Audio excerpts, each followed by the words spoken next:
Coming in at number 10 as a bit of an honorable mention is the Batman Who Laughs. Now, the reason this villain is only getting an honorable mention is because he's relatively new and has had a huge amount of publicity in the few years since his creation. But I still do think this character deserves some more exploration further down the road. As a twisted combination of Bruce Wayne and the Joker from the Dark Multiverse, the Batman Who Laughs was an incredibly intimidating villain that only got even more powerful when he gained the powers of Dr. Manhattan and became the Darkest Knight. But seeing as how he was then killed by God Mode Wonder Woman, and I do think that the Batman Who Laughs deserves a comeback in the near future so that we can see what really happens when the true Batman and the Batman Who Laughs go head to head. Coming in at number 9, coming in at number 8, we have the malicious psychologist known as Hugo Strange. One of Batman's oldest villains, originally debuting only 9 issues after the Caped Crusader himself in Detective Comics, Professor Hugo Strange was also one of the very first villains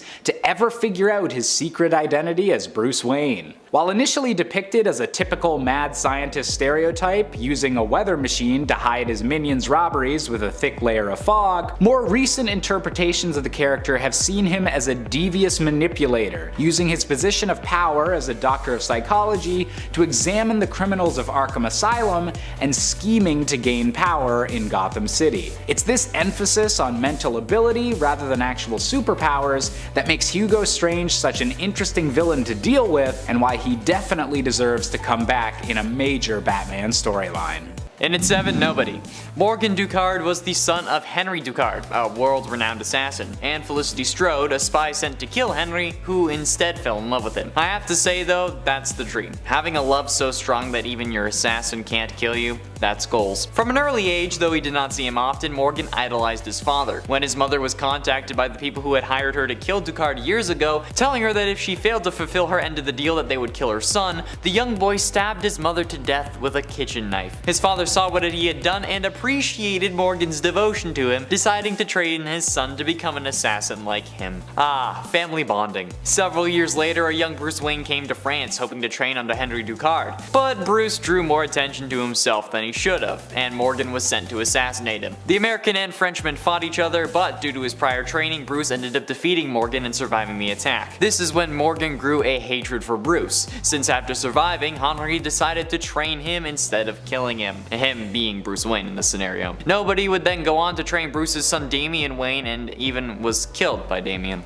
And at 6, the Court of Owls. They are a violent cabal who uses architecture and murder to yield political influence throughout history. Their legend is told only through whispers and a nursery rhyme that bears their name. To carry out their interests, they employ a breed of highly trained assassins known as Talons. The leaders of the organization appear to be human and wear owl masks on their faces, whereas the rest of the court on the other hand are mutated and appear to actually be human-owl hybrids. Like, their owl-like distorted faces, long claws, and their eating style seemingly prove this, unless they're just really into roleplay. The Court of Owls takes notice when billionaire playboy philanthropist Bruce Wayne announces plans to rebuild and reshape Gotham City for the future. He is then sentenced to death by the group, and their assassin, the Talon, attempts to kill him during a meeting with politician Lincoln March. They struggle at the top of Wayne Tower, and the killer survives a fall from the top. Batman then begins to investigate, and he discovers that their society has secret headquarters throughout hidden rooms in every building established by the Alan Wayne Trust, so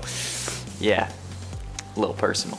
Halfway through in at number 5, Clayface. Basil Karlo, the original Clayface, was an actor who was driven mad when he heard of a remake of his classic horror film that he starred in, Dread Castle, and that he actually wouldn't be playing the lead role. Adopting the persona of Clayface, the villain from one of his old films, he became a serial killer that was targeting the cast and crew. He was eventually stopped by Batman and Robin, but later Karlo would actually be imbued with the powers of Clayface's Preston Payne and Sandra Fuller. While we may know about this character, the actual mysterious part of him comes from his DNA and his ability to copy a person's DNA. This actually ended up causing Edward Nygma, aka the Riddler, to learn Bruce's identity while he was recovering from cancer in the Lazarus Pit, since Clayface pretended to be a reanimated Boy Wonder and caused the epiphany. There is also the mystery of how in some continuities detached parts of his body can actually develop their own sentience, like in the Harley Quinn animated series, aptly known as the Quinverse. This is actually a thing. Yeah, you can lose his hand and then his hand will gain sentience. It's weird.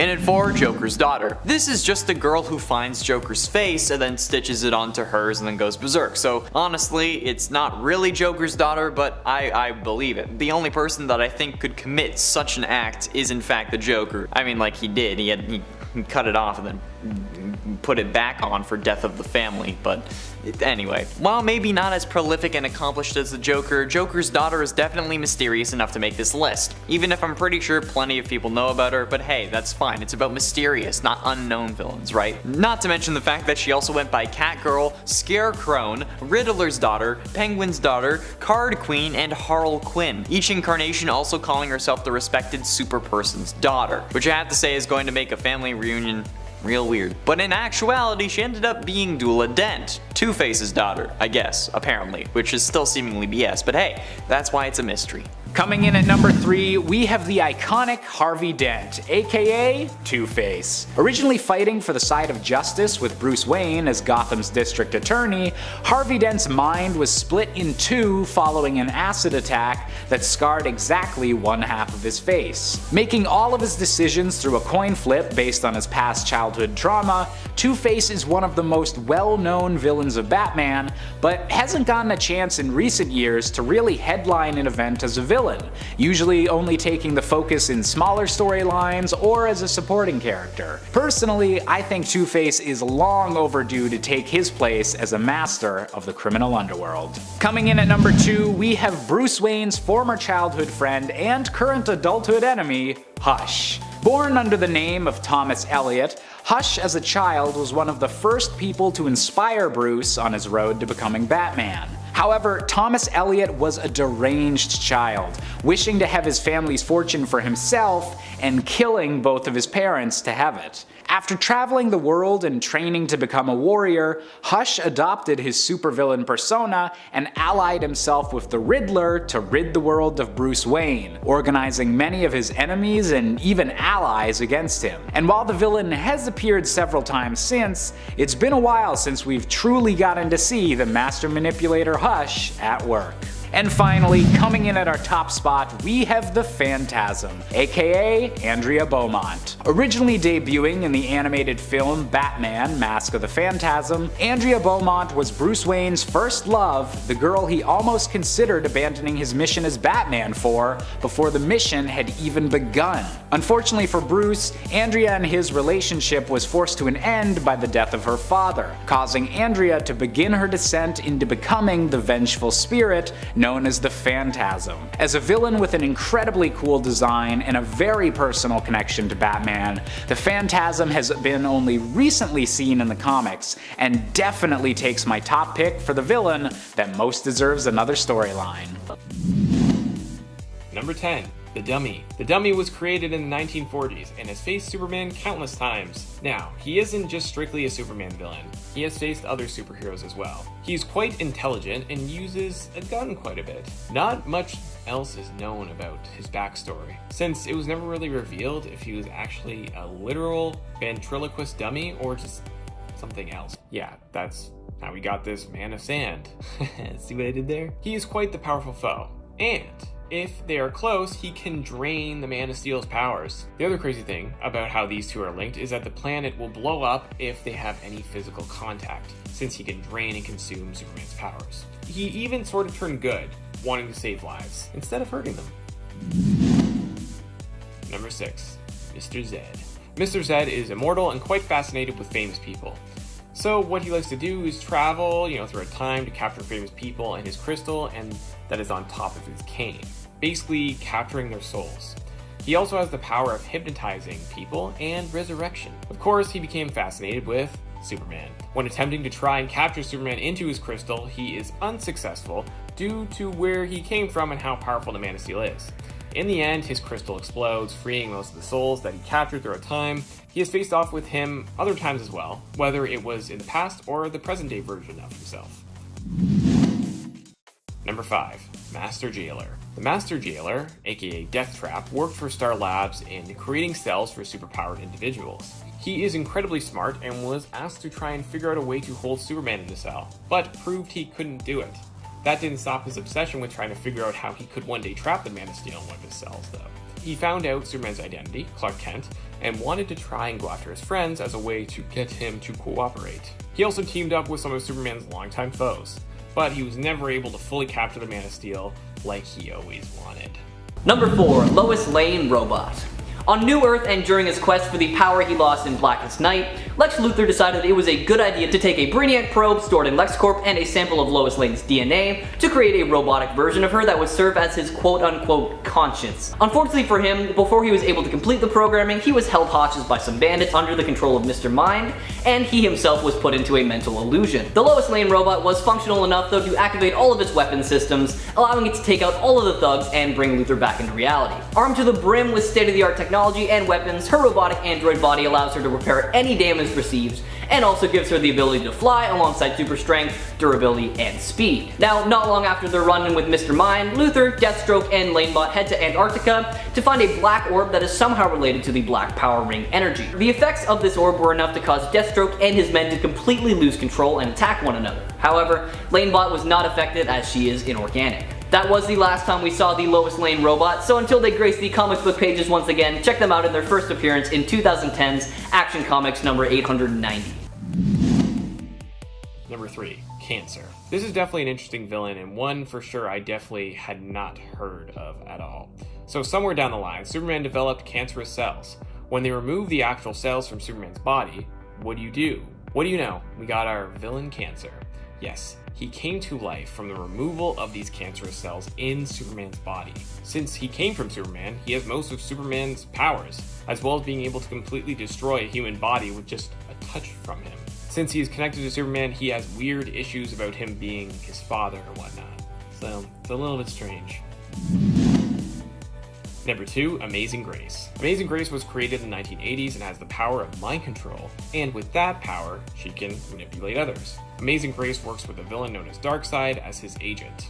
So she basically lives amongst the people of Apokolips and tries to root out who are the most unloyal to him and who would betray him in an instance. She finds these people and basically betrays them once they show their true colors. She has done this with Superman in the sense, by luring him in to save her when really she did not need saving at all. It was just a ploy to manipulate him and to make him believe that he was Darkseid's son, which he actually believed. In the end, Orion, Darkseid's true son, who they were waging war on, used the Mother Box to give Superman his mind back. And now, number 1, Zavam the Invincible. This dude appeared in Action Comics 351 in 1967. Zavam was created by the god of Olympus after they looked into the future and saw Superman, believing him to be a rival god. Zavam was built from clay and sent off to defeat the Man of Steel. Using godlike powers making him seemingly unstoppable, he becomes the leader of the United Crime Syndicate and humbles Superman. Superman is only able to finally defeat Zavam after collecting a magical belt from another group of gods led by Neptune. Zavam's name is an anagram in reference to the godlike powers he possesses, including Zeus, Hercules, Achilles, and others. He has not reappeared since his defeat, but it would be nice. Kicking off the list at number 10, Bruce Wayne Jr. Superman's girlfriend Lois Lane. In issue 89, we see the front cover and it's Lois Lane marrying Bruce Wayne. It rhymes, so you know it's a good one. And then to the left, we see Superman and he's just thrilled. He's awesome. He's glad to be there. So we haven't upset Lois Lane right off the hop. She's pissed at Superman because he keeps going on these secret missions with Wonder Woman. And then on the same page mind you, just a little bit lower, it shows her with Bruce Wayne and she's loving it. She's like, damn, Bruce is attractive. What? She's like on his shoulders, they're wakeboarding in the sunset. It's beautiful. So naturally, they have a baby. I mean, come on, Bruce rocking the green Speedo. Obviously. I love this issue. Superman is like, hey dude, no sweat. You actually have my blessing. Go for it. You got it. Then the next panel, he's like, oh, I blew it. Shit. It's so good. The baby, of course, being Bruce Wayne Jr. And before we go on to number 9, guys, if you haven't already, please give this video a thumbs up, because every time you do, somebody here grabs my shoulder and says, good job. And then I smile for hours, so help me smile. Plus it helps us here at the studio too. Awesome, thanks. Okay, over to Huntress. Coming in at number 9, we have Shane Johns, the son of Martian Manhunter and Hawkgirl from an alternate future. While attempting to find a way to prevent Lex Luthor from unleashing the Dark Goddess Perpetua, the Justice League found themselves traveling through a 6-dimensional doorway to a future where the forces of good had seemingly finally won their constant battle with the forces of evil. All of the members of the Justice League seemed to have found happiness, especially Hawkgirl and Martian Manhunter, who had an ambitious young son named Shane. Unfortunately, this reality turned out to all be a ruse by the World Forger, but in a weird twist, Shane still decided to ally himself with the real Justice League, and used his incredibly strong psychic abilities to help save the day. That'll do, kid. That'll do. Number 8, Damian Wayne. The son of Batman and Talia al Ghul made his debut back in Batman, Son of the Demon in 1987. And he was perfect. I mean, genetically speaking, he was perfect. He was born from an artificial womb and he was supposed to join the League of Assassins and be a great warrior. That was his life, just laid out. There you go. Which doesn't sound like a bad itinerary. Having a powerful skill set in martial arts before he was even a teenager, Talia al Ghul explained who he was and then left him with his father, Batman. I mean, she was hoping that this would cause problems for Bruce, and then that this would disrupt Batman's work. You know, getting the little one to spy on Batman, stir up some shit with Tim Drake. He was actually quite eager to replace Tim Drake as Batman's wingman, so troubled Damian Wayne grabs another Robin costume, added some cool League of Assassins gear, and then takes out the villain Spook. Does he arrest him? Report his Instagram? No. He actually cuts his head right off his body, so that's certainly one way of serving up justice. Guy's wild. At one point, he even ended up sucker punching Tim Drake off of a T-Rex model, not a real T-Rex. Don't worry. And of course, after Batman R.I.P. and Batman Battle for the Cowl, he becomes the 5th Robin. Number 7, Thomas Taylor Wayne. Wow, what a great middle name. Best name ever, I heard. I don't know. Wild. Thomas Taylor Wayne is the son of Batman and Supergirl, Lara Wayne. In Superman and Batman Generation 3, he was born in the year 2626. And spoiler alert, he dies in 2724. In this generation's imaginary series by John Byrne, we see Thomas Wayne's parents as immortal, which is always a nice time, meaning that Laura is Bruce's great-granddaughter by adoption, and Thomas is both Bruce's son and great-grandson. Huh. Wow. Number 6, Ibn al-Zufash. Definitely messed up that name, but we're doing our best here. It translates to Son of the Bat. Making his first appearance in Kingdom Come issue 2, Mark Waid and Alex Ross did such a good job. The artwork is absolutely stunning in this epic series. Ibn is the son of Batman and Talia al Ghul. See, Talia kept Ibn as a secret from the Dark Knight. Then later on in life, he basically had to choose what kind of lifestyle he wanted for himself. You know, either go the way of his grandfather, Ra's al Ghul, or follow the steps of his father, Batman. Now, of course, he chose the Bat and took his own grandfather down. That a boy, nice. One time I told my family my grandpa was smoking inside and then I got grounded. So sometimes it works, sometimes it doesn't. Glad it worked well for him. Awesome. Ibn played a little differently though. I mean, he used his grandfather's resources to do good. He eventually winds up falling in love with Nightstar, daughter of Dick Grayson, and Starfire. Number 5, Joel Kent. Joel Kent comes to us from Earth 3839. There he was the son of Superman and Lois Lane. However, while Lois was pregnant with Joel, she was exposed to gold kryptonite by the villains Joker and Lex Luthor. This caused her son to be born without any powers. Lex used Joel's shame to his advantage, claiming that Joel's father was the one responsible for this. Lex said that Superman had exposed his unborn son to gold kryptonite on purpose, fearful that his son would become even more great than him. This seeming revelation caused Joel to become more detached from his family, thinking of Lex as more of a father than his own father. He also became more cruel over time. Eventually, he became a villain to his family, accepting a serum that Lex said would restore his powers. Number 4, Bruce Wayne Jr. Coming straight from one of the most wild comic book issues ever, we have Batman and Captain America. That's right, back in 1977, we see Bruce Wayne Jr., the son of Batman, and, well, we don't really know who the mother is. I'm sure she's great though, I'm sure she's awesome. His uncle, being that of Dick Grayson, was always admired by Bruce Wayne Jr. I mean, of course, look at him, I admire him, I didn't even know this guy. As a child, he would dress up in his uncle's Robin suit and do some at-home workouts. Punch, punch, kick, kick, bam, you know? The good stuff, some Zumba fitness, you know, getting a feel for the suit, which personally, I wouldn't take that suit off if I had access to it. That thing would stink all the time, gross. So by the time he was 18, he actually worked alongside the new Batman, Dick Grayson. Then after the passing of Batman, Bruce Wayne Jr. swapped outfits and stepped in to take over as Batman. So sick.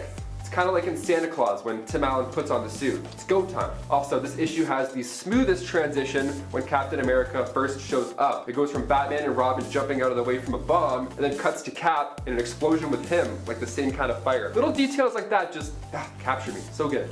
So good. Number 3, Terry McGinnis. Alright, imagine you're going for your flu shot, and then it turns out it's actually not a flu shot, and it's actually Bruce Wayne's DNA. I mean, after I got the flu, I would have some questions, that's for sure. And I can like chop people in necks. Like, what's going on here? I feel sick, but I'm great at backflips. Project Cadmus director Amanda Waller was out looking for an eventual replacement for Batsy. So she figured she'd get started on Project Batman Beyond. And the key, well, Batman's blood samples left over from his altercations. That mixed in with some nanotech solutions, bam, we have the DNA of Bruce Wayne. So she was out looking for the perfect couple to, force this life onto, and then found that the McGinnis household was perfect. So Warren McGinnis goes for a flu shot, and then he doesn't even know he's soon going to be the father of a biological Bruce Wayne. Surprise, it's a boy.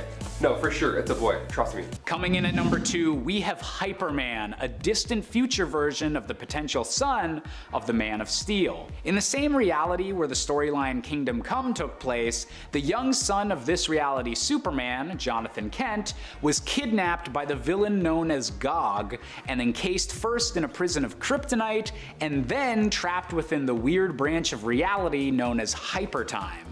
Luckily, someone was there to watch over the infant, his own future self, a hero known as Hyperman that was destined to become even greater than Superman. The baby was eventually able to be saved through the joint efforts of the Kingdom Come universe and the main DC universe's heroes, and the Kingdom Come parents of this child are now determined to make sure that Hyperman's bright future becomes a reality. And finally, number 1, Bruce Wayne Jr. We go over now to the 1965 version of Bruce Wayne Jr. making his debut in World's Finest issue 154. He's the son of Catherine Kane and Bruce Wayne Sr. He's part of the badass duo referred to as the Super Sons, and that name is pretty perfect for the gang. Sided by Superman Jr., the two would grow up together. And the opening of the issue shows them both reading about their fathers and their super achievements. It's really cute. They even get married on the same day. It's wild. Bad boys for life. My favorite part though is seeing the two interact with Superman Jr.'s powers. There's one point where Superman Jr. wouldn't let Batman Jr. down from a teeter-totter. He said, "I won't let you down until you admit my dad has caught more crooks than your dad."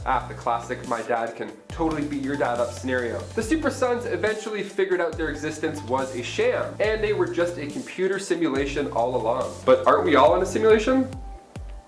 Number 10, Blockbuster. Blockbuster might not be an A-list Bat villain, but I don't think I've ever mentioned him on this channel before, and I thought it was about time that we gave him a little shout out. We see you, Blockbuster, we see you. While not one of the most popular Bat villains, Blockbuster still packs a mighty punch. The current incarnation of the villain is Roland Desmond, who has reappeared in the Prime Earth continuity throughout the current Nightwing series. In fact, even though he started out as Detective Comics, he's now actually thought of more as a Nightwing villain. Even more recently resurfacing in Nightwing in issue 83. Blockbuster has also had many incarnations throughout the years since the character's first appearance as Mark Desmond back in 1965 in Detective Comics issue 345. Some versions have been tougher and more powerful than others, but all of them have possessed some level of super strength, durability, and stamina, usually granted to them by the Blockbuster serum, and often at the cost of some intelligence. However, the current Blockbuster does not suffer the same weakness, instead simply suffering physical pain if remaining in his transformed super buff state for too long. And a 9, Condiment King. Okay, before you yell at me, hear me out a little bit, okay? Condiment King may just seem like a random dude who uses ketchup and mustard as a weapon, but you have to admit that would not fit in the DCEU. The DCEU has a much darker tone than the Batman animated series Condiment King was created for, and if he was in the DCEU, they would have to make him incredibly deadly for it to work properly. This guy would basically just use allergies as a weapon, and I don't mean like the "oh, you got the sniffles and your eyes are kind of itching" kind of allergies. I mean like throat closes up and eyes pop out of your head kind of allergies. They would have to turn Condiment King into such a horrific killer that he would actually end up being overpowered and probably cause a a lot of controversy. Even if it was just like condiments combined with acid instead of normal condiments, that would be absolutely nuts. You thought that they handled Doomsday bad? Wait until you see people's faces melting because they got hit with Dijon honey mustard and freaking acid. Number 8. Mr. Freeze. Mr. Freeze is Victor Freeze, a vastly underrated Batman villain in my opinion, but admittedly a hard villain to bring to the big screen, though maybe not as hard to bring to the big screen as Condiment King. And that's not just because of his overall look and character design, but because of how capable he can be and how powerful he is. Mr. Freeze is one of the few Batman villains who actually possesses powers and isn't just a deranged criminal. Of course, he is still a deranged criminal. Mr. Freeze in current continuity is also a deranged scientist, who from an early age seemed to have a fixation with the cold and cryogenics. This fixation likely existed because of key tragic moments that had happened when he was younger, also taking place in and around the cold, such as his father abandoning him and his mother's fatal injury and later death at his own hands. Freeze would become so obsessed he would convince himself that he was married to the subject of the first case of cryogenic stasis, despite the fact that she was technically like a lot older than him, Nora Fields. But a change to the timeline would make it so that this was actually true and that he and Nora had in fact been together before she was frozen, so she became his real wife, meaning their relationship was no longer considered one of Victor's delusions in main continuity. Mr. Freeze is not only powerful with his ice gun and unique physiology, which allows him to freeze anything he touches and create ice structures, but he is complex and unique in appearance, meaning we likely won't see him in the DCEU anytime soon. Not that I'm saying the villains aren't complex. That wasn't like a sick burn to the DCEU or anything, just to be clear. Coming in at number 7, we have the intelligent zombie, Solomon Grundy. Inspired by a 19th century English nursery rhyme, Solomon Grundy was born centuries ago as a wealthy merchant, but after being murdered and having his body dumped in a swamp with mystical properties, he's now cursed to constantly be resurrected with slightly different properties each time. Usually being depicted as an incredibly physically strong zombie, Grundy is also incredibly resilient to both magic and physical damage, meaning that every time he's faced by either Batman or Superman, they need to figure out a clever new way to defeat him. Solomon Grundy has always been a dependable muscle for other villains throughout the years, but it would be nice to see him take more of a starring role in an upcoming Batman story. Coming in at number 6, we have Catman. Yep, that's not a typo, there's an actual Batman villain named Catman, and we'd love to see more of him in the comics as he continues to walk the fine line between villain and anti-hero. Born under the name Thomas Blake, Catman was initially a famous lion trapper that decided a life of crime was a better use of his peak human abilities, and even based his initial costume on that of the already established villain Catwoman. However, after years of being thwarted by Batman and becoming mocked by other supervillains, Catman reformed himself after some time in the jungle into becoming an anti-hero, and was most recently seen working alongside the Suicide Squad. With all of this character development making him more than just a joke character, Catman definitely deserves to face off against Batman once more. Coming in at number 5, we have Mr. Bloom, the plant-based villain. With the ability to plant seeds within people that would grant them incredible superpowers but at the cost of their lifespan, Mr. Bloom threw Gotham into chaos during a period where Bruce Wayne was unable to be Batman and Commissioner James Gordon had instead taken up the cape and cowl. The coolest thing about Mr. Bloom wasn't just the unique look of his powers and his visual design, but how they were able to manipulate the people and villains of Gotham into a new status quo so easily. Seeing this villain have a rematch with Bruce Wayne, or even get to interact more with the similarly plant-based Poison Ivy, seems like an obvious choice for a comeback, and I can't wait to see what this villain does next. Coming in at number 4, we have Prometheus. While not an alternate reality version of Bruce Wayne like several other villains on this list, Prometheus is still a dark reflection of the Batman, given that he had to watch his criminal parents be gunned down Bonnie and Clyde style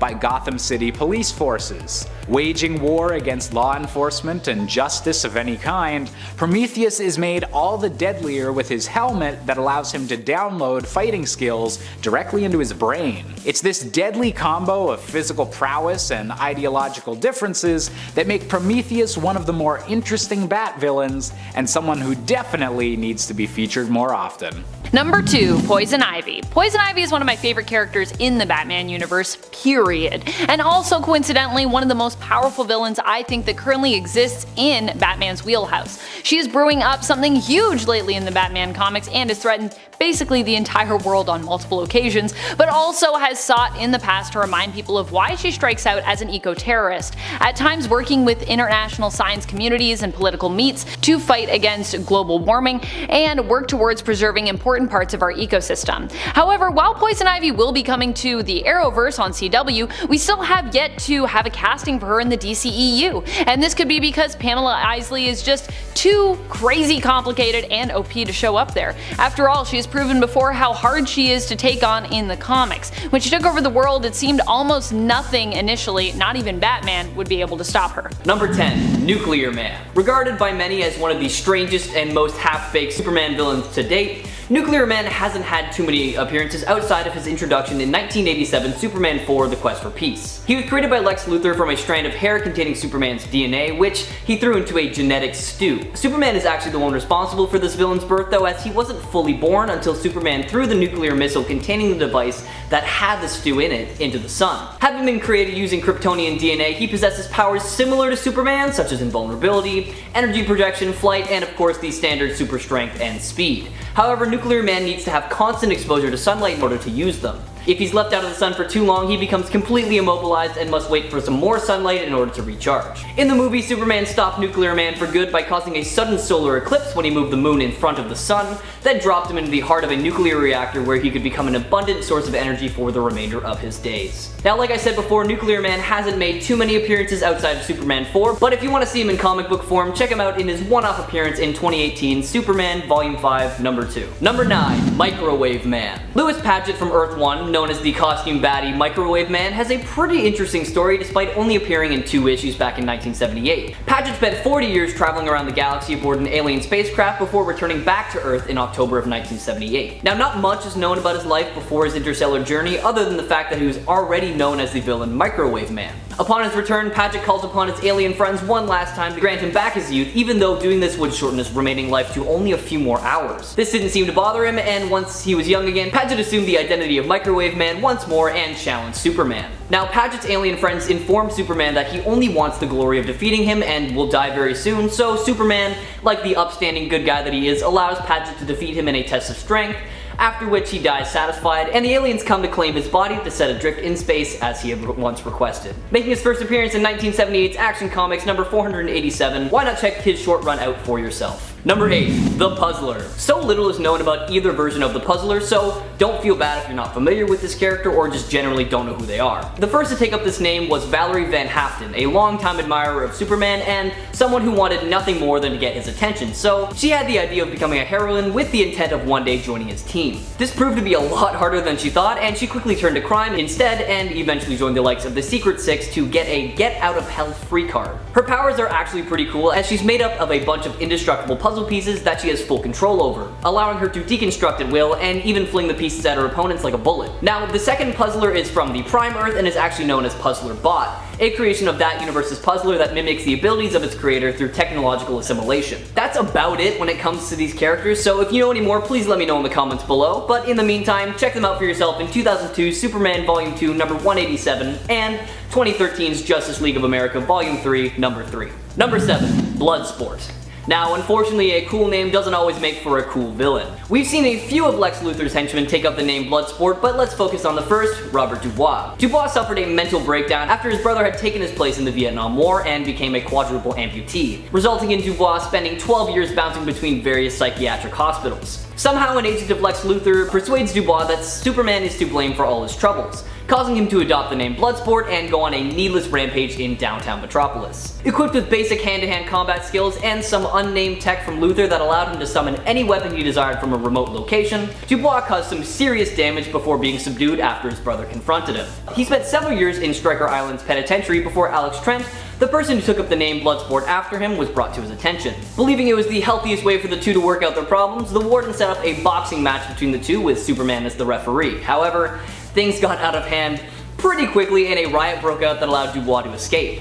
His freedom didn't last very long though, as he was quickly shot down by a prison guard. Check out his story for yourself, starting with 1987 Superman Volume 2, number 4. Number 6, Bruno Mannheim. Bruno Ugly Mannheim had the honor, or I don't know, maybe dishonor depending on how you look at it, of being introduced not in a Superman comic, but in the spin-off series Superman's pal Jimmy Olsen. Mannheim starts off as a pretty run-of-the-mill stereotypical gangster, trying to just stake a claim for himself in Metropolis, but eventually morphs into something very different and ultimately confusing. With no real powers unless you consider greed and brutality to be special, Mannheim was beefed up by DC when he was made leader of the Intergang, a worldwide crime syndicate that answers to no one other than Darkseid. Basically, Mannheim is this interesting amalgamation of some of the best villains out there, as he is known to go full-blown Hannibal Lecter sometimes, eating his enemies / subordinates that disobey him, and he also flip-flops between being a super genius like Lex Luthor to an overwhelming powerhouse like Darkseid. Yeah, I know, it's all a little bit confusing, so why not check him out for yourself so you can make some more sense of his character, starting with his first appearance in 1971's Superman's pal Jimmy Olsen, number 139.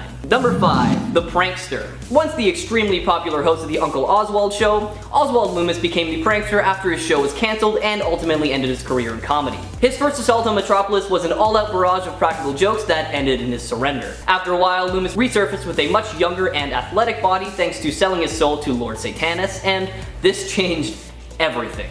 With a more serious personality and affinity for dangerous tricks, Loomis basically became a slightly less twisted version of the Joker, and his only goal was to make the world laugh via his own twisted ways. When Metropolis was taken over by Brainiac 13, he took advantage of all the futuristic tech available and upgraded his existing gadgets, which proved to be pretty effective against even the likes of Superman. However, this was probably because the Man of Steel was suffering from kryptonite poisoning at the time and did not have full access to his powers. Skip ahead a little bit to when the Joker took over the world and we meet a slightly altered Halloween mask wearing prankster who acts as Joker City's exorcist, whose goal is to expel the evil from those who still believe in science. Thankfully for everyone out there, he was eventually apprehended by Superman and taken to Belle Reve to serve his time for all his crimes. Having made his first appearance all the way back in 1988 Superman Volume 2 number 16, give his story a read for yourself and let me know what you think in the comments below. Number 4, Atomic Skull. So Atomic Skull was created back in the 1970s and has faced Superman numerous times. So basically, Joseph Martin got hit by a gene bomb and became Atomic Skull. His powers include super strength, gives off huge amounts of radiation, and has a flaming radiation type skull for his head. Now, as scary as this guy is, these powers definitely took their toll on Joseph as he started getting brain damage. The damage sort of led to Joseph to change his persona to Atomic Skull. He is known to be quite erratic and can be quite violent due to some hallucinations. Number 3, Terraman. Tobias Manning, aka Terraman, was once a businessman who one day realized just how much damage he was causing to the Earth and its environment. With his newfound conscience, Manning took up a personal vendetta against any company that was causing damage to the environment. Using weapons that focused on turning the environment around his enemies against them, he has caused some serious damage in the name of the Earth, and that earned him a spot on the Secret Society of Villains during the events of Infinite Crisis. Even after this catastrophic event, Terraman continued his nefarious ways by hijacking a plane over the Middle East. Thanks to Black Adam, he escaped both harm and capture for this crime. However, in hindsight, teaming up with Black Adam probably wasn't the best idea for him, because when Black Adam later appeared to address the media in front of Kahndaq's New York embassy, he ripped Terraman in half with no warning, and that was the end of this nature-loving villain until he was resurrected during the events of the Blackest Night. Why not give his story a read for yourself, starting with his first appearance all the way back in 1990's Superman Volume 2, number 46. Number 2, Hellspawn. Although he was originally created as the nemesis of the Wildcats in the Wildstorm universe, Hellspawn made his way onto the villain roster for Superman when that universe was brought into the DC universe in the New 52 relaunch. As a Daemonite, Hellspawn possesses a ridiculous amount of powers thanks to his alien physiology, such as, but definitely not limited to, chronokinesis, accelerated healing, and telepathy, and when combined with his Akurian host body, he is shown to possess super strength and speed that are able to outmatch even the Man of Steel himself. Hellspawn made his first documented move against humanity by trying to start a nuclear war between the most powerful nations on Earth in order to allow humanity to destroy itself so the planet would be empty for the Daemonites. However, this plan didn't really pan out as he was stopped by Team 1 and Mr. Majestic.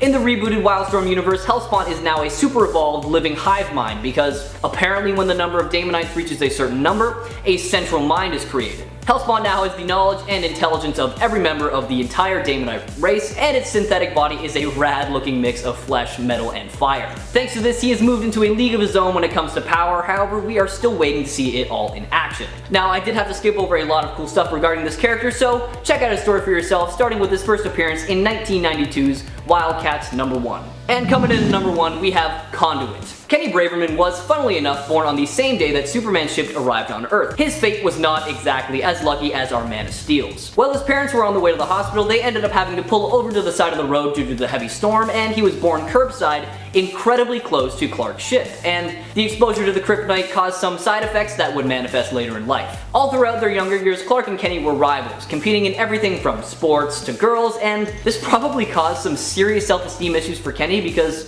Clark always seemed to come out on top. After high school, Kenny went on to join the CIA and grew more and more reckless as his dormant abilities started to change his personality. Turns out Kenny's body is basically a living conduit for all energy, and it can process, manipulate, and even generate forms of energy in many destructive ways. Upon realizing this, Kenny took up the mantle of Conduit and decided it was finally time to get his revenge on Clark. However, all of his attempts seemed to fail. Later confronted by Superman, Kenny deduced that Clark and the Man of Steel were one and the same, which was perfect for him because they were literally the only people he wanted to kill. So he set all his sights on getting rid of Superman. Kenny manages to catch Superman and traps him in a mock version of Smallville, and the two face off one-on-one in a replica of their childhood football stadium. Unfortunately for Kenny, he succumbed to his madness and supercharged himself with kryptonite energy, effectively overloading his powers and killing him in the process. Why not give Conduit's story a read for yourself, starting with his first appearance all the way back in 1994's Superman, the Man of Steel #0, and let me know what you think in the comments below. Coming in at number 10, we have Damian Wayne, the son of Batman.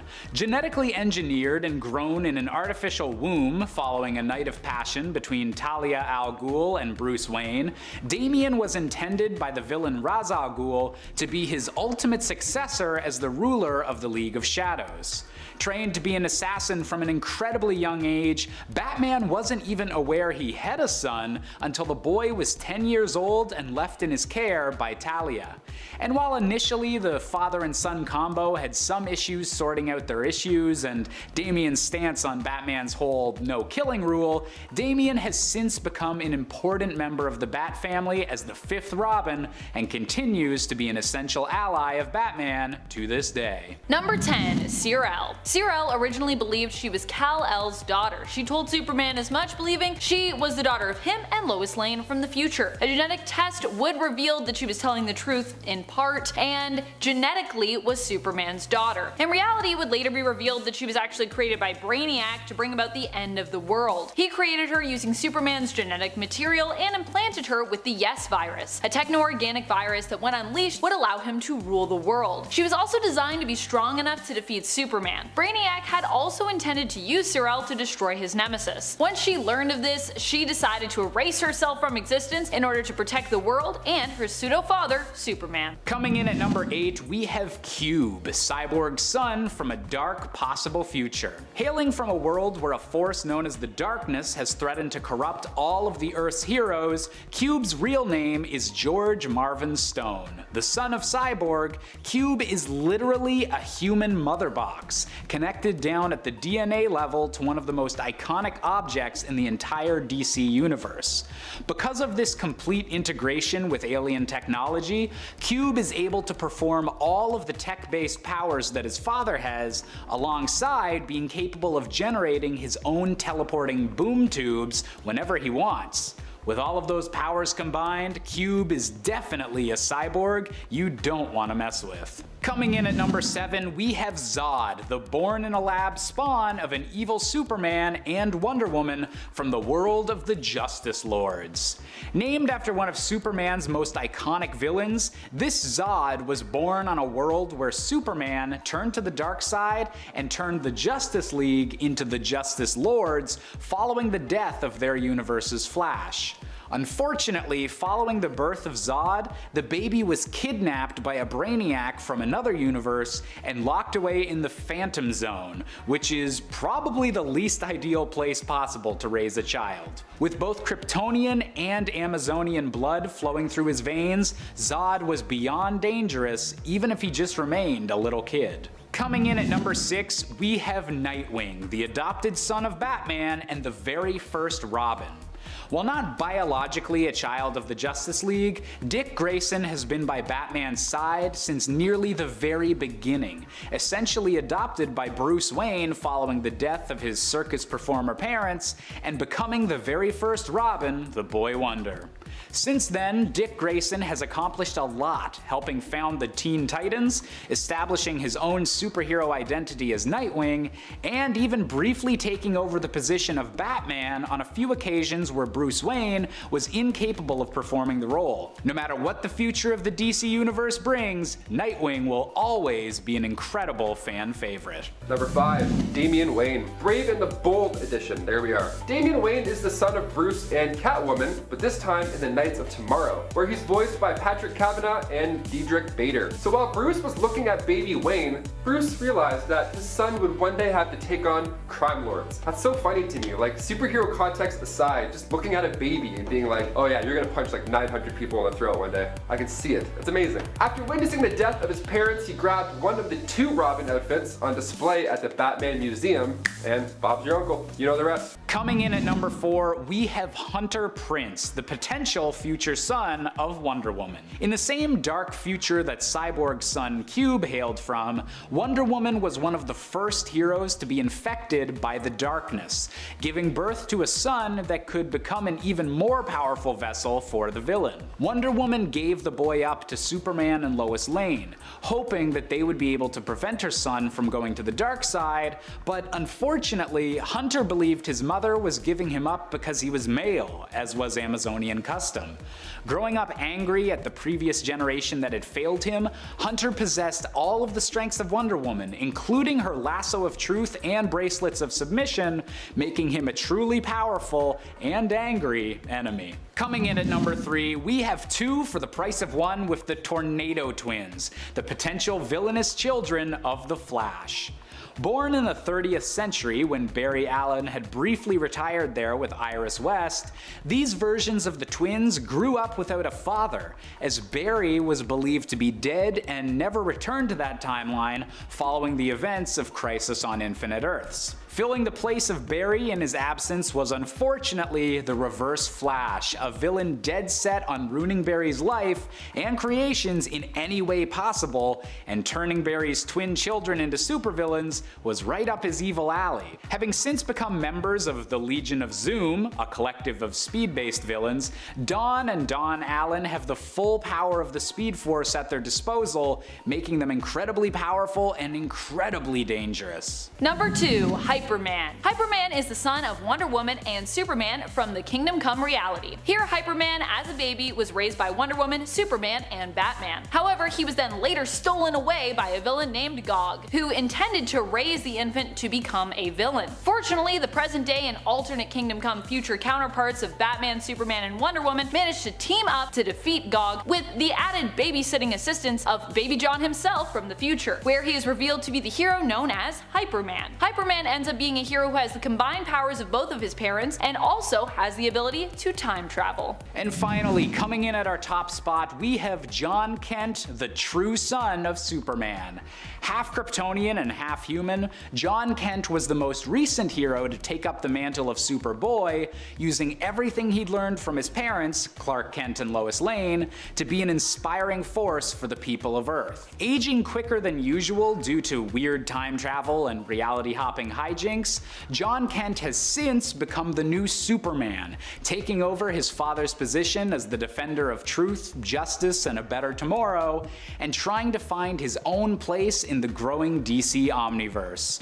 And to make things even more interesting, Batman has even theorized after examining John's DNA that the unique combination of human and Kryptonian genetics in his blood might mean that he could surpass even his own father when it comes to power once he's fully grown.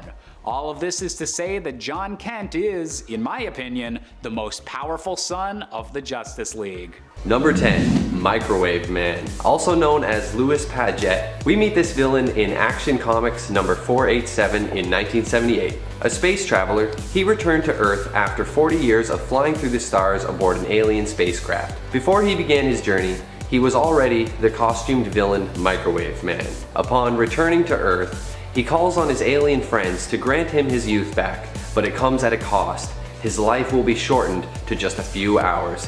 He says, yeah, I'm good with that. He just wants the opportunity to defeat Superman. So Superman agrees and even allows Microwave Man to defeat him in a test of strength. Lois dies satisfied and the aliens claim his body and they set him adrift in space. It's a touching story in which the villain is dispatched within 2 issues, meaning we will probably never see him again.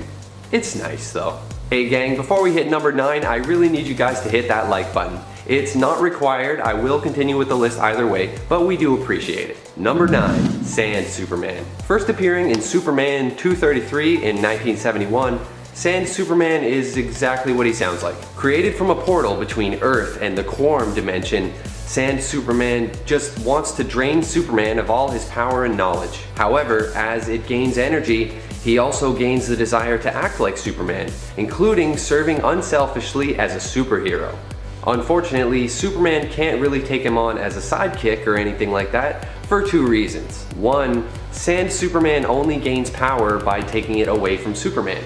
And 2, if they were to actually touch each other ever, Sand Superman's alternatively charged atoms would just result in a huge explosion big enough to destroy the entire planet. Sand Superman's story was really not all that lengthy, so it's pretty easy to see why he hasn't returned. Coming in at number 8, J. Wilbur Wolfenham. He would call himself a business consultant or philanthropist, but make no mistake, he is a con man. Mr. Wolfenham first appeared in Superman 341 and was erased from existence following the collapse of the multiverse during the Crisis on Infinite Earth series. In his debut, he has a scheme to sell amulets which allegedly teleport the wearer to safety if a disaster strikes. Superman comes along and decides to put this product to the test. This all happens in a story called The Man Who Could Cancel Catastrophe. In another story called Sale of the Century, Wilbur thinks he's pulled off a master scam by selling the Earth off to an alien real estate agent until the alien actually comes back, and then of course Superman has to come straighten everything out. This guy is seriously a real piece of work, but we haven't seen him again since 1985. Coming in at number 7, Funny Face. We meet Funny Face in Superman 19 in 1942. Making him possibly the oldest villain on this list. In his story, Case of the Funny Paper Crimes, he brings some villains to life from a comic strip, including Machine Gun Mike and the Black Raider, and he sends these guys out to rob the stores of Metropolis in a super dastardly evil scheme. Just go out there and rob everything, you guys. Superman takes them on one at a time, eventually figuring out what's going on and that they've come from the Funny Pages. While Superman is busy, Funny Face kidnaps Lois Lane and transforms her from a real person into a comic book character. Superman forms up a team with some other comic strip heroes that have been brought to life, and together they rescue Lois and take down the villains. This guy last appeared in 1986, and I seriously hope we see him again. He's crazy looking. Oh man, number 6, Mr. Mixzipple. Jeez, is that an L in there? Anyway, the name is intended to be unpronounceable. We'll just call him Mixie. First appearing in Superman Volume 2 in 1987, Mixie is an imp from the 5th dimension who periodically visits and gives Superman a hard time. He first appears as a dashing young man by the name of Ben DeRoy and convinces Lois Lane to marry him. Superman eventually puts 2 and 2 together, and the imp agrees to go back home if Superman can get him to type, spell, or say his name backwards. Not Superman's name, but the other guy's crazy name. So, this evil, nefarious dude, he creates a giant typewriter and he makes up a name on the spot, choosing the name I mentioned earlier, figuring, oh, this is gonna be impossible for Superman. Superman defiantly says something along the lines of, you couldn't even type that name forwards. And so Mixie does it and demonstrates, not realizing Superman has already rewired the typewriter, causing Mixie to write his own name backwards, banishing himself. He once even tried to do nice things, granting people's wishes, but not in the right way. For example, a woman wishes that her dough would finally rise, and it fills her entire home, pouring out onto the street. Another scene has a bunch of people wishing they had a Riverview apartment, so he makes their building sprout legs and literally walk over to the river. This villain did appear in 2008, but I think he still counts as forgotten. And honestly, he's too bizarre for me not to mention. Number 5, Black Rock. First appearing in Justice League America number 43 in 1990, Peter Silverstone was an American scientist, the Director of Research and Technology for the United Broadcasting Company. His task was to create a corporate-backed superhero that the UBC could provide exclusive coverage of. He creates a suit that gives the wearer power over broadcasting frequencies. The suit is powered by a mysterious sentient black stone. Silverstone manipulated his boss and his nephew into wearing the suit before he finally tries it on for himself.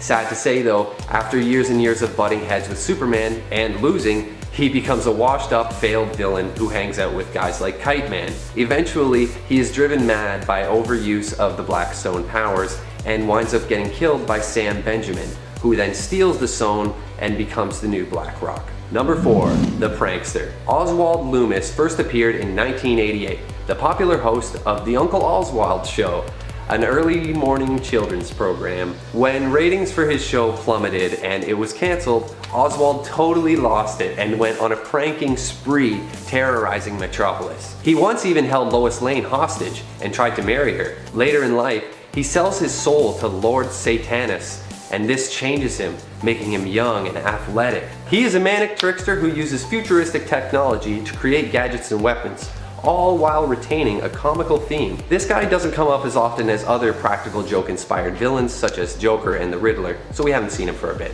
Number 3, Terra Man. When DC Comics rebooted everything with the New 52 in 2011, this guy was recreated to better suit a modern audience. But in 1972, he first appeared in Superman 249 as Tobias Manning, a desperado cowboy sent into the future. When he was young, he encountered an alien during his first holdup, while his father was recovering from a gunshot wound.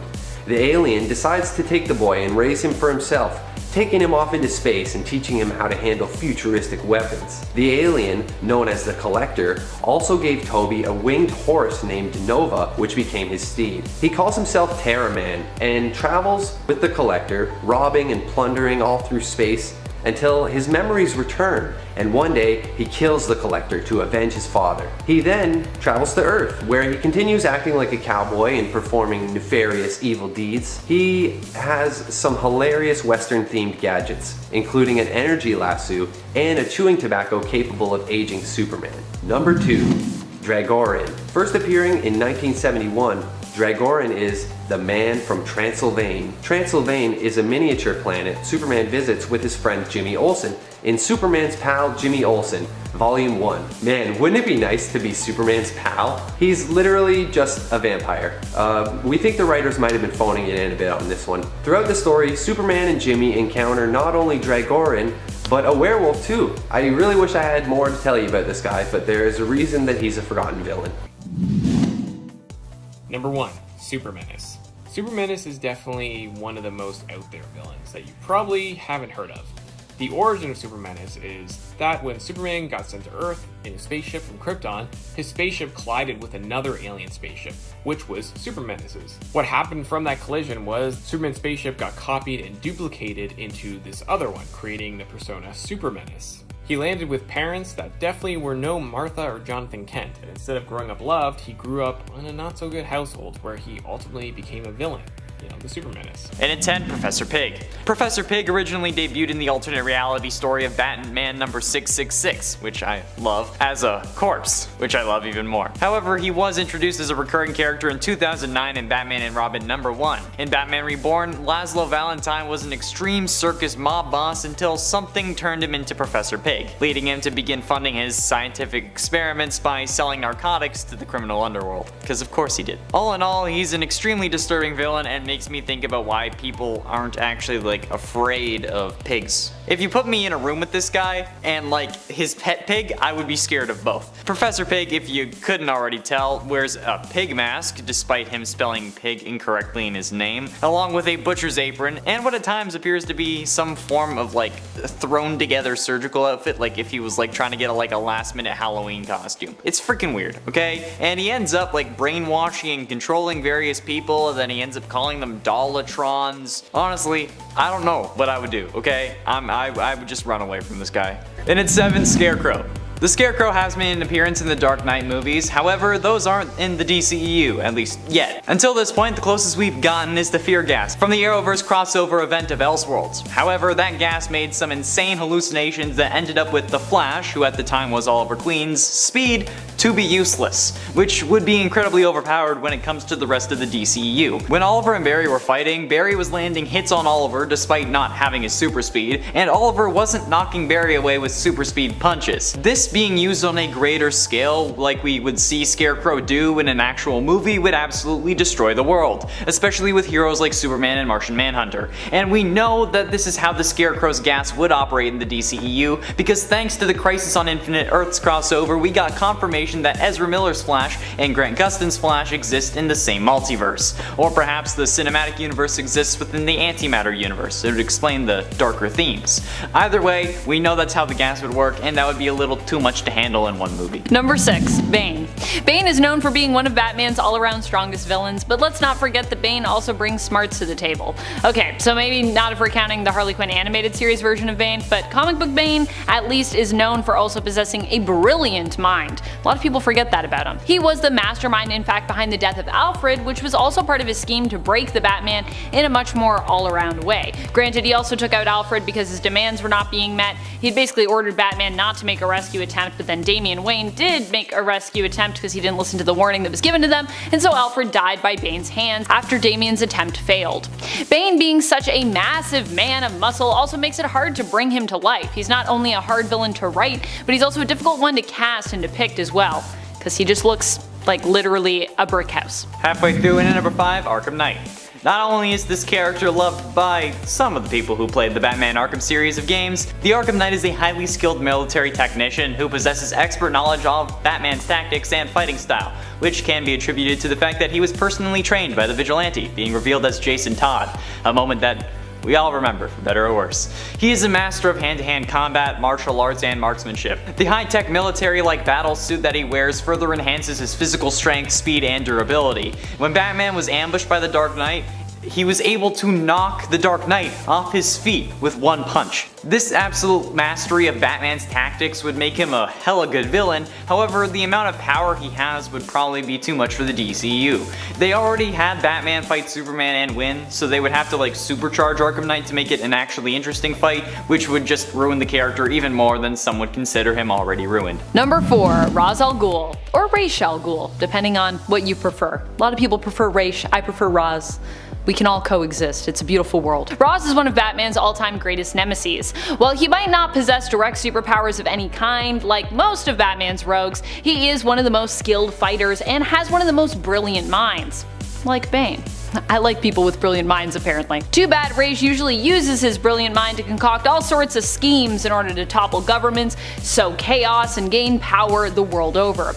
Ra's al Ghul is the head of the League of Assassins and has come close to completely defeating Batman in the past, with him even successfully using Batman's own research during the Tower of Babel JLA story to defeat all of Batman's superpowered colleagues on the team. Penultimately, into number 2, the Holiday Killer. More commonly referred to as Holiday, they are one of the principal antagonists of the story Batman The Long Halloween. A serial killer operating in Batman's early career, the murderer targets various associates and members of Gotham's crime families. Holiday's identity is only revealed in the final issue of the story, though their identity is apparently resolved, it's still left up to question. After the events of Batman Year 1, Batman, Gordon, and Harvey Dent unite to take down the Carmine Falcone, the leader of the Falcone crime family and the most powerful criminal in Gotham City. Around the same time, though, a mysterious assailant begins targeting mafiosi members and killing them. Each of the killings use the same MO. The victim shot with a .22 pistol, with a baby bottle cap used as a silencer, and a memento is left signifying each holiday, like example a jack-o'-lantern for Halloween. Each victim is also connected either directly or indirectly to the Falcone or Maroni crime families, though at least 2 are connected to Holiday's operations. Several red herrings are also left to misdirect readers' assumptions towards other characters. The identity of Holiday is apparently revealed at the end of the series, however 3 major characters are directly connected to the Holiday identity, so you can't really be sure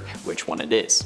Finally, and at number 1, the Joker. The Joker has undergone many revisions since his 1940 debut. The most common interpretation of the character is that of a man who, while disguised as the criminal Red Hood, is pursued by Batman and falls into a vat of chemicals that bleaches his skin, colors his hair green and his lips red, and then drives him insane. I mean, I don't know how it would bleach your skin, color your hair, and then change the color of your lips, but hey, whatever. The reasons why Joker was disguised as Red Hood and his identity before his transformation have changed over time. However, the lack of solid, consistent origin is only part of what makes this character so mysterious. During the Darkseid War storyline, Batman uses Metron's Mobius chair to find out what the Joker's real name is. The chair's answer, though, leaves Batman in disbelief. It's only revealed what it said in the DC Universe Rebirth one-shot, where Batman informs Hal Jordan that the chair told him that there were actually 3 different Jokers, not just one. This revelation was the basis for the miniseries Batman 3 Jokers. 3 Jokers reveals that the 3 Jokers who work in tandem include the Criminal, which is the methodical mastermind based on the Golden Age Joker, the Clown, which is a goofy prankster based on the Silver Age Joker, and the Comedian, a psychopathic killer based on the Modern Age Joker who is obsessed with Batman. So yeah, certainly a mysterious character who has stood the test of time, and that's partly why people love him so much. You knew he was going to be on this list. Number 9, the Huntress. Making her first appearance in All-Star Comics issue 69, nice, back in 1977, Helena is a bad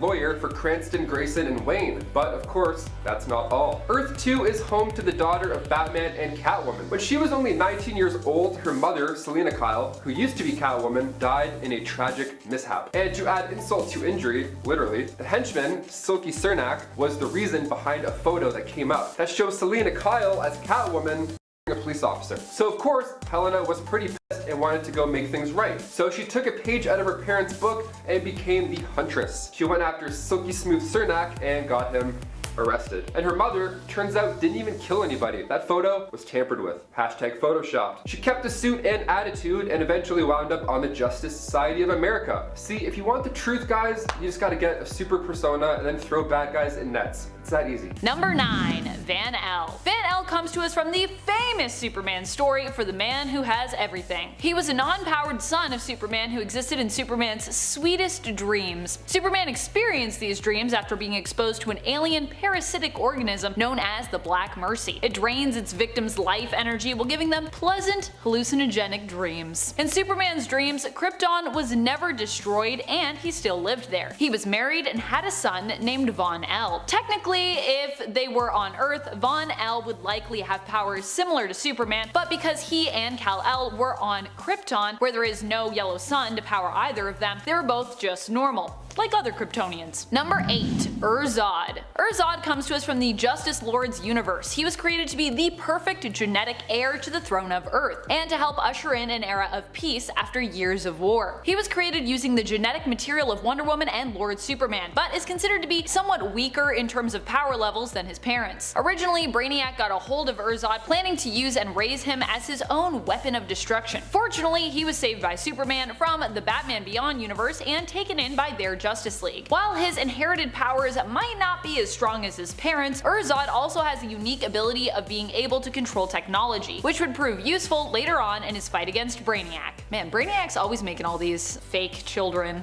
Or well, I guess he didn't make this one, but he wanted to like mold it. Brainiac's always up to no good. That's what I'm learning from this list. Number 7, Lara Lane Kent. Lara Kent is the unborn daughter of Lois Lane and Superman in the Injustice universe. In a dream that Superman has during year 3, we get to see what her life would have been like had that fateful day gone differently for Superman and he hadn't been made to kill his wife and unborn daughter. In this alternate dream reality, Lara is raised by both her parents, her first word notably being mom. When her powers begin to manifest, she is taught by her father and his friends on the Justice League about how to use them. Lara at one point as a young adult looks down at the Earth with her father from space and wonders if the fighting and crime will ever stop. Her dad tells her that they could, if they wished, use their powers to enforce order to save the humans of Earth from themselves, forcing them to have peace. But Lara teases her dad, responding that he sounds like a B-grade villain saying that. Instead, Lara ends up working as an ambassador for the League, helping everyday people to learn how to fight for themselves, instead of just always continuing to have superheroes fighting for them. Number 6, Ariella Kent. Ariella Kent is the daughter of Linda Danvers Danvers, formerly Supergirl, and Earth 1 Superman. Ariella lived happily with her parents, presumably until the Spectre informed Linda that she needed to return to her own parallel reality. If you're wondering if it's creepy that Supergirl and Superman have a child together in an alternate timeline, it kinda is if you just hear that without context, but with context, it really isn't that creepy. Linda Danvers is not a Supergirl who is related at all to Clark Kent, not even in her own reality, and even if she had been, which she isn't, this Clark Kent was actually from a different alternate Earth altogether. So no, they're not related. After Linda returned to her reality, Spectre agreed to allow her daughter to live. Ariella, as a 6-year-old girl, was supremely powerful, but didn't have the maturity to wield her powers wisely, because she's just a little kid. She was capable of time travel and mostly traveled through space, playing and unknowingly creating mass destruction wherever she went. That's what happens when you're a kid that is that powerful. You just play with planets and blow them up. Yikes. Coming in at number 5, we have Terry McGinnis, aka the next Batman. Originally appearing in the beloved animated series Batman Beyond, Terry was the sarcastic and wisecracking next-generation Batman in a dystopian future Gotham, led by an elderly and retired Bruce Wayne. However, unlike Nightwing, Terry's connection to Bruce wound up being more than just as an adoptive father, as it was eventually revealed that Bruce Wayne is biologically Terry's father, as Terry's actual dad had his genetics replaced by those of Bruce Wayne, essentially making the two heroes related. Even without this connection though, Terry McGinnis stood out as a worthy successor to Batman, developing his own iconic rogues gallery and even being able to defeat villains that the original Batman never could, such as the Joker. Number 4. Kara Kent Wayne. Kara was the daughter of Superman and Lois from the same alternate Earth of 3839, born 3 years after her brother. She herself had superpowers similar to her father's, though weaker due to her hybrid human and Kryptonian physiology. Kara would grow up to become a hero and take up the mantle Supergirl, and ended up falling in love with the newest Batman, who was actually Bruce Wayne Jr., the son of the original Batman. Bruce Jr. took up the mantle of Batman following the previous Batman, Dick Grayson's, death. At Kara's wedding, her brother Joel showed up, having received powers from the serum Lex Luthor had given him, and attacked his family, killing Kara. Number 3. Jonathan Lane Kent. I love that throughout Superman stories we get to see how powerfully good the super family can be and how powerfully evil they can potentially be as well. Bottom line, either way you slice it, they're powerful. John Lane Kent is the son of Superman and Lois Lane from an alternate future. It was believed that he had died due to an irreparable medical issue with his DNA. Shockingly, it was later revealed that the villain Harvest managed to actually save John, taking his body to the past and resurrecting him. Harvest had his own plans for what John would become and turned him into a villain, using him as a weapon to destroy all metahumans. John is more powerful than his father, sharing his powers, but also possessing the ability to turn invisible. It's later revealed that the original Superboy Kon-El was basically a clone of John, and not Superman like we originally thought. Shocking. Number 2.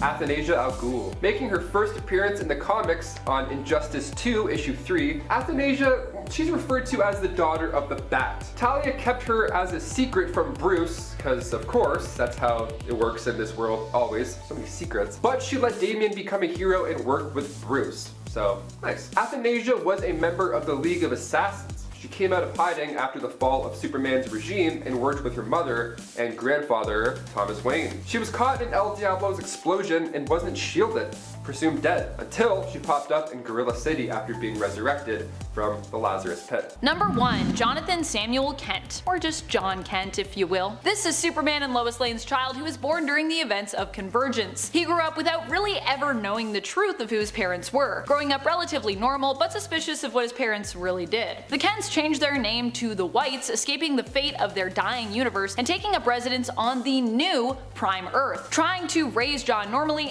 and not get in the way of their alternate selves in this new world. Lois still worked as a writer and journalist, but publishing her works under the pseudonym Author X, and Superman kept his superheroic activities under wraps and secretive, going out at night and appearing as a shadow of Superman, as this world kinda already had their own Kal-El. Eventually, the New 52 Superman died, and so the Whites became the Kents once more, and stepped into their usual roles once again. John's powers manifested when he first hit puberty, discovering his laser vision when he accidentally killed the family cat. Shortly afterward, he would take up the mantle of Superboy and become a hero alongside his father, starting a rivalry and later a friendship with Batman's son, Damian Wayne. But that's all behind him now, as he went to space, grew up quickly, and now he's a member of the Legion of Superheroes and goes on adventures in the future. Because comics.